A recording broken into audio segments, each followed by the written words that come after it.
अखिलेश यादव को। हाँ। ये तो राजपूत समाज, मतलब राजपूत समाज इतना जबर हो गया तो यादव समाज कहाँ गई जाएगा? ये बताओ, अगर यादव समाज खड़ा हो गया तब क्या वर्तमान करोगे? सांसद को सरेआम धमकियां मिल रही हैं कि गोली मार दो, हत्या कर दो, 25 लाख का इनाम ले जाओ।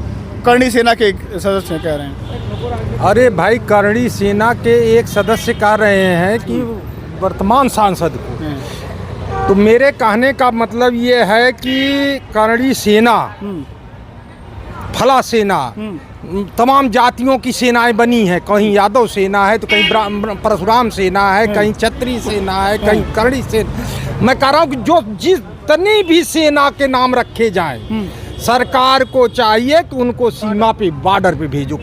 सेना नाम कैसे तुमने रख दिया? सेना का काम क्या होता था आप बताओ? छोटे छोटे राज्य होते थे तो उनकी भी सेनाएं होती थी, तो क्या वो आपस में लड़ते थे? नहीं, वो दूसरे देश के, प्रदेश के, दूसरे राज्य की सेनाओं से लड़ते थे ना। ये तो भैया उल्टा हो रहा है कि तुम अपने में ही लड़ रहे हो तो सेना कहाँ हो तुम? तो भाई ये तो एक तरह से आतंकवाद हो गया। भाई आप कोई व्यक्ति कोई बात कहा है अगर गलत, तो उसके लिए लोकतांत्र व्यवस्था है। मैं मानता हूँ कि रामजी लाल सुमन ने गड़े मुर्दे उखाड़ के झूठी अफवाह फैला करके गलत बोला, लेकिन आप जानते हैं हनुमान जी जब रावण के दरबार में पहुंचे थे तो रावण ने राम को क्या क्या नहीं कहा, अधम कहा। तो हनुमान जी चाहते तो उसको पटक के वही मार सकते थे, इतनी ताकत भी थी उनके अकेले, लेकिन वहां बात से बात का जवाब देना था। तो हनुमान जी ने क्या कहा कि तूने जो अधम कहा इससे कब उनकी महिमा घटती है, कितनी भी धूल फेंको किंतु सूरज तक नहीं पहुंचती है। अगर राणा सांगा इतने बड़े वीर योद्धा महान थे तो राम जी लाल सुमन के जरा सी बात कह देने से उनकी महिमा घट जाएगी? हैं? बताइए, आप बताइए। भावनाएं आहत हो गई हैं इन लोग। भावनाएं इनकी नहीं आहत हुई हैं, हाँ। इनकी राजनीति आहत हुई है। हाँ। ये एक्चुअली समस्या ये है हाँ। कि ये समाज में अपने आप को दिखाना चाहते हैं। अभी उनसे पूछो जिन्होंने कहा है, क्या नाम है उनका? मोहन चौहान। अब पहले तो पूछो कि वो क्षत्रिय है कि नोनिया है, पहले तो ये पता लगा लीजिए। अगर वो नोनिया वाले हैं तब तो वो पिछड़ी जात में आ जाते हैं, अगर क्षत्रिय वाले चौहान हैं तब तो कोई बात नहीं। लेकिन उनसे पूछो 25 लाख रुपए वो कहाँ रखे हैं, उनका इनकम टैक्स भरते हैं कि नहीं भरते हैं जो 25 लाख रुपए देने के? कह रहे मैं और मेरा संगठन इकट्ठा करके देगा।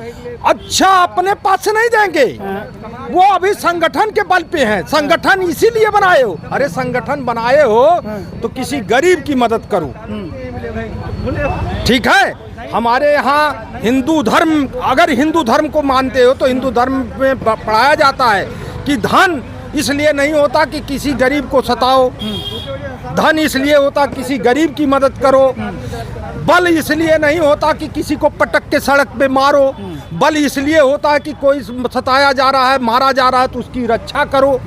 ये बल अगर आपके पास है, आप संगठन से चंदा इकट्ठा करोगे तब 25 लाख रुपया दोगे, और मारने वाला तो चला गया जेल बेचारा है। वो बताइए, कह रहे अखिलेश यादव को अलीगढ़ में घुसने नहीं देंगे हम लोग। अखिलेश यादव को? ये तो राजपूत समाज, मतलब राजपूत समाज इतना जबर हो गया तो यादव समाज कहाँ गई जाएगा? ये बताओ, अगर यादव समाज खड़ा हो गया तब क्या करोगे? आप देखो, जनरल बात मैं कर रहा हूँ, मैं यादव नहीं हूँ, लेकिन मैं बता रहा हूँ कि यादव समाज खड़ा हो गया, केवट समाज खड़ा हो गया, फिर इधर ब्राह्मण समाज अलग खड़ा हो गया, तो तुम कुर्मी समाज जब खड़ा हो जाएगा तब फिर कौन, और इस देश पे कौन राज करने आ जाएगा? फिर अंग्रेज आ जाएगा, कहेगा कि लड़ो, समझिए। तब तुम साले अपने में लड़ के मर जाओ, हम तो आ ही रहे हैं उधर से। ये एक बात आप ये नोट कर लीजिए, ये इस देश की राजनीति जो छोटी जातियों और धर्म के आधार पे बांटी जा रही है, ये बिल्कुल गलत है, पूर्णतः गलत है। लोग कहते हैं कि अरे दलितों के साथ अत्याचार हुआ, फलाने के साथ अत्याचार। अच्छा ये बताइए, 4 ही वर्ण थे, 4 वर्ण थे। आज कोई व्यवस्था बताइए 4 वर्ण की है कि नहीं है? फर्स्ट ग्रेड नौकरी, सेकंड ग्रेड नौकरी, थर्ड ग्रेड नौकरी, फोर्थ ग्रेड, यही 4 तो है। जो फर्स्ट ग्रेड की नौकरी है विधायक से लेकर के या और IAS अधिकारी तक, उनकी तनख्वाह कितनी है आप बताइए। उनको कितने बड़े बंगले दिए जाते हैं और एक चपरासी को कितना बड़ा बंगला दिया जाता है आप बताओ। इंसान तो वो भी है, आज नहीं वो व्यवस्था लागू है। आप बताइए क्यों उसको एक कमरे का बंगला दिया जाता है जो एक चपरासी है? क्या उसके पास परिवार नहीं है क्या? अंतर ये है, हाँ, अंतर आप कि बताइए। ये जो है, जो इस समय के वर्तमान स्थिति में जो 4 वर्ण बताए आपने, हाँ। उसमें जो ओहदा मिलता है, पद मिलता है, वो शिक्षा के बेस पे मिलता है। अच्छा, तब लेकिन तब जाति व्यवस्था थी, गलत, तब जाति व्यवस्था के आधार पर मिलती थी, बिल्कुल गलत, तब जाति व्यवस्था के आधार पर थी। बिल्कुल गलत। हाँ, बताइए। ये एकदम तब भी यही व्यवस्था थी। वर्ण व्यवस्था में जो जितना भी बड़ा विद्वान, क्षत्रिय नहीं था, क्षत्रिय जो सेना में भर्ती हो जाता था, जो लड़ने के लिए तैयार होता था, वो सारे लोग क्षत्रिय होते थे। निषाद राजगुरु राजा थे कि नहीं थे बताइए। ये जो यहाँ पासी वो किला बिजली पासी महाराज सुहेलदेव राजभर थे कि नहीं थे?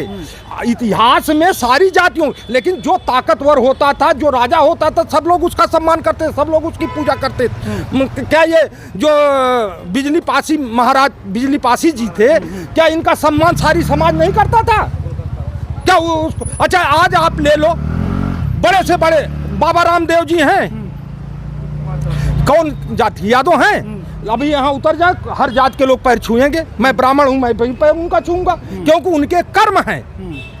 अभी आप साधु संतों की जातियों का, जितने महाकुंभ में साधु संत आए थे, मैं तो कहता हूँ एक बार पूरे साधु संतों के जातीय जनगणना करा डालो। तुम लोग जाति जनगणना कराने की बात करते हो, पहले साधु संतों की जाति, उसमें पता चल जाएगा कि किस किस जात के साधु संत हैं, तब आपको पता चलेगा। और महाकुंभ में जितने लोग भी गए थे, जब आप वह कर्म करोगे तो आपकी उसी श्रेणी में गिनती होगी। और आज भी अगर आप आप एक मंत्र नहीं पढ़ोगे, संस्कृत का मंत्र पढ़ने नहीं जाओगे, तो किस वेद शास्त्र में लिखा है कि ये कर्म कौन कराए? वेद शास्त्रों में स्पष्ट लिखा है कि जो पढ़ा लिखा हो वही वो आकर के वो। अच्छा, ये बताइए वकील कौन बनेगा? जो वकालत पढ़ेगा, संविधान पढ़ेगा, वही ना जाके वकालत करेगा। हम नहीं ना अपनी वकालत कर सकते हैं, तो उसी तरीके जो वेद मंत्र पढ़ेगा वही वेद मंत्र बाँचेगा। तो मेरे भाई, ये सब समाज में दुर्भावना लोग फैलाने का काम करते हैं। अरे बस एक काम करो, या 1 मिनट, बस एक मेरी बात, इसको बड़ा जोर से मैं उठाता हूँ। पहला काम, इस देश से, प्रदेश से शराब बंद होनी चाहिए। आज जो युवाओं को शराब पिलाया जा रहा है, ये सबसे बड़ा, जान लो कि इस देश के युवाओं के साथ बहुत बड़ा धोखा है। नशेड़ी बना करके युवाओं की जमीन बेची जा रही है, युवाओं को लूटा जा रहा है, और ये सरकार द्वारा किया जा रहा है। इसको बंद होना चाहिए। तमाम मुद्दों पर बातचीत हुई। राणा सांगरा को लेकर के जो बयान दिया है समाजवादी पार्टी के सांसद ने, उसके खिलाफ जो करणी सेना के सदस्य हैं अलीगढ़ के, उन्होंने जो बयान दिया है उसको लेकर के जनता ने क्या बोला, हमने आपको सुनाया। आप लोग क्या सोचते हैं, अपनी राय देना मत भूलिएगा। अगली वीडियो में आपसे मुलाकात होगी। नमस्कार।